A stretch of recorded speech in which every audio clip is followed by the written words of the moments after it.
विद्यार्थी मित्रांनो, आज आपल्याला या व्हिडिओमध्ये इयत्ता 8वीचा गणितातला चॅप्टर नंबर 2 पॅरलल लाईन्स यामधला point properties of angle form by two parallel line and a transversal हा पॉइंट आपल्याला बघायचा आहे। बघा, इथे दोन लाईन्स या काढलेल्या आहेत, लाईन एल आणि लाईन एम।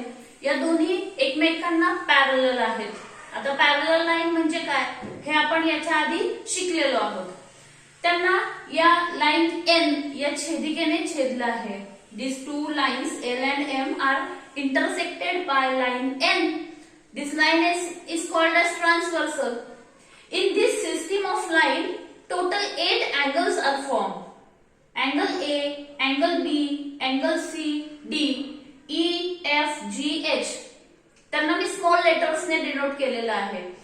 आता आपण दोन लाईन आणि एक ट्रान्सव्हर्सल या सिस्टीम मध्ये काही जोड्या तयार केलेल्या आहेत। त्यामध्ये पहिला आहे करस्पॉन्डिंग अँगल्स।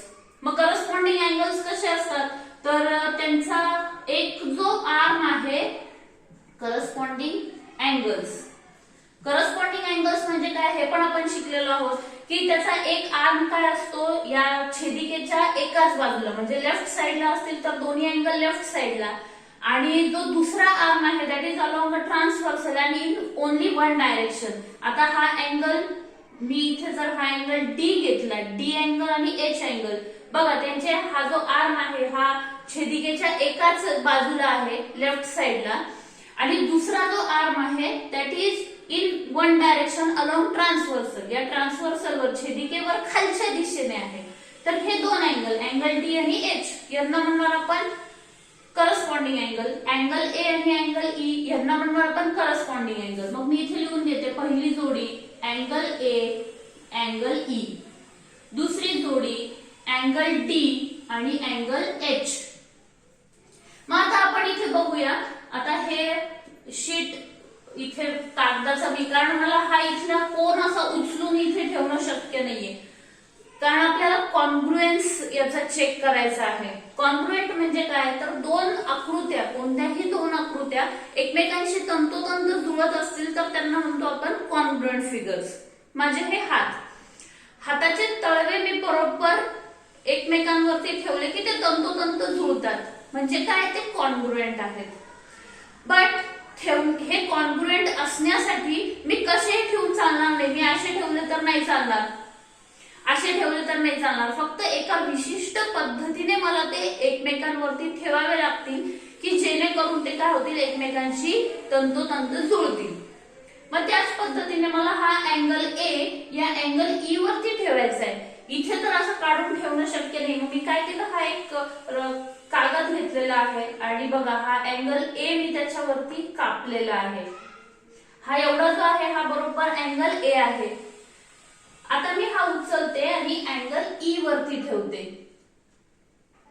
सी एकदम तंतोतंत जुळलेला आहे। याचा अर्थ काय की अँगल ए आणि अँगल ई हे दोघं कॉन्ग्रुएंट आहेत। ठीक आहे। त्यानंतर आता अँगल डी आहे, बघा हा अँगल डी, हा मी इथे याच्यामध्ये असा घेतला, हा मी उचलला आणि अँगल एच वरती ठेवला। अँगल डी आणि अँगल एच सुद्धा काय मिळाले मला, कॉन्ग्रुएंट मिळाले। याचाच अर्थ काय की जे करस्पॉन्डिंग अँगल आहेत ते कॉन्ग्रुएंट आहेत। जर इकडच्या बाजूचे आपण राईट साइडचे जर चेक केले बी आणि एफ तर ते सुद्धा काय येतील, बरोबर कॉन्ग्रुएंट येतील। हे बघा हा अँगल बी आणि अँगल एफ, त्यानंतर हा अँगल सी आणि हा अँगल जी, हे एकमेकांशी तंतोतंत जुळत आहेत। म्हणजे हे चार जोड्या ज्या आहेत करस्पॉन्डिंग अँगलच्या ते कॉन्ग्रुएंट आहेत। Angle B is congruent to angle F and angle C is congruent to angle G. Okay, so in this way these corresponding angles are congruent.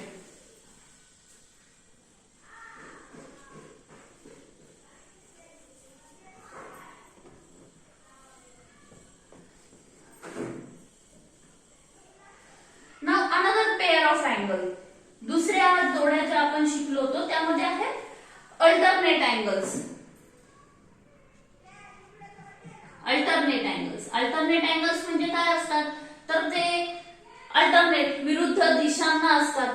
म्हणजे एक अँगल जर छेदिकेच्या उजव्या बाजूला असेल तर दुसरा डाव्या बाजूला असतो, एक वर असेल तर दुसरा खाली असतो. म्हणजे एक असा झेड शेप इथे तयार होतो बघा, हा असा झेड शेप इथे तयार होतोय. या झेड शेप मधले जे अँगल्स आहेत, अँगल डी आणि अँगल एफ, बघा हा ट्रान्सव्हर्सलच्या डी अँगल ट्रान्सव्हर्सलच्या डावीकडे आहे, एफ उजवीकडे आहे, हा वरच्या बाजूला आहे आणि हा खालच्या बाजूला आहे. मग आता आपण हे अल्टरनेट अँगलची पहिली जोडी बघूया. हे इंटेरियर अल्टरनेट अँगल आहेत.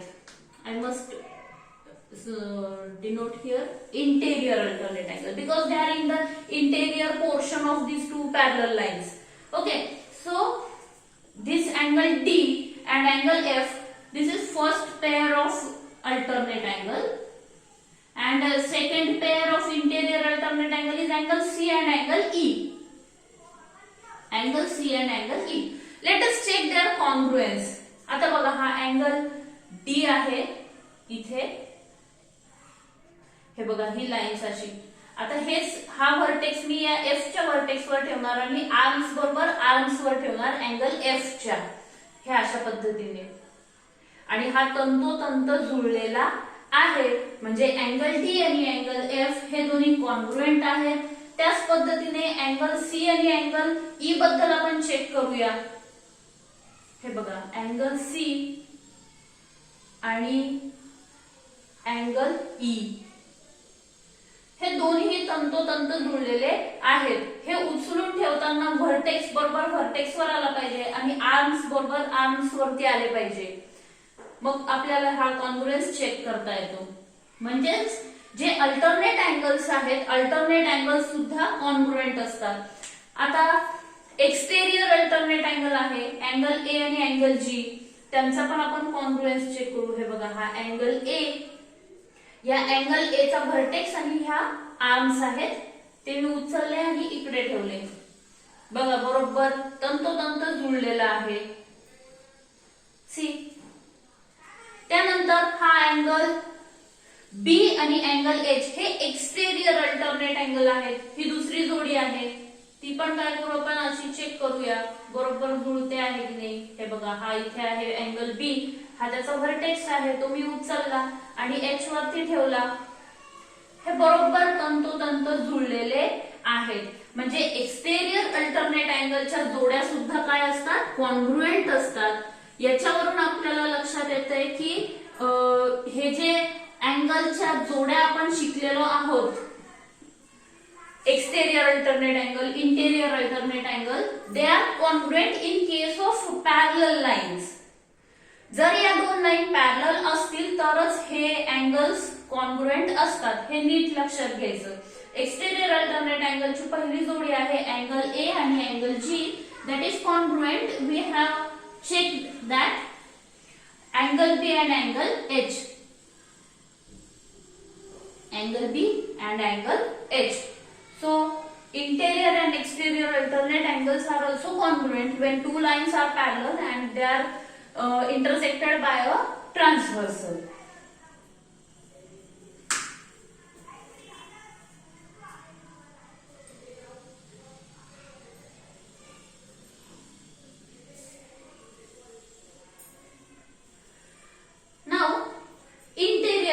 What about interior angles?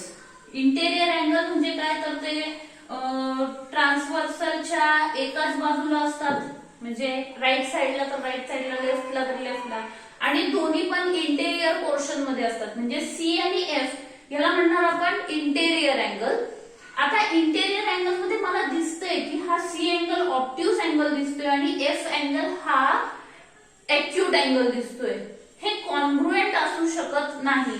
मग मी काय करते, त्यांना असं ट्रेस केलेलं आहे मी इथे. हा अँगल सी, ओके, आणि हा अँगल एफ, हे असे ट्रेस केले आणि हे मी काय करते आहे, एकमेकांना जोडून देते. हे बघा हे एकमेकांना जोडून देते. हवं तर मी असं इथे करते. हा अँगल सी आहे इथे आणि हा इथे असा अँगल एफ आहे, अँगल एफ. ओके, हा सी आणि एफ हे आपण एकमेकांवरती असे ठेवून दिले. हे बघा, हा इथे आता आपला अँगल एफ. हा सी आणि एफ हे एकमेकांशी जोडले तर हा स्ट्रेट अँगल तयार होतोय.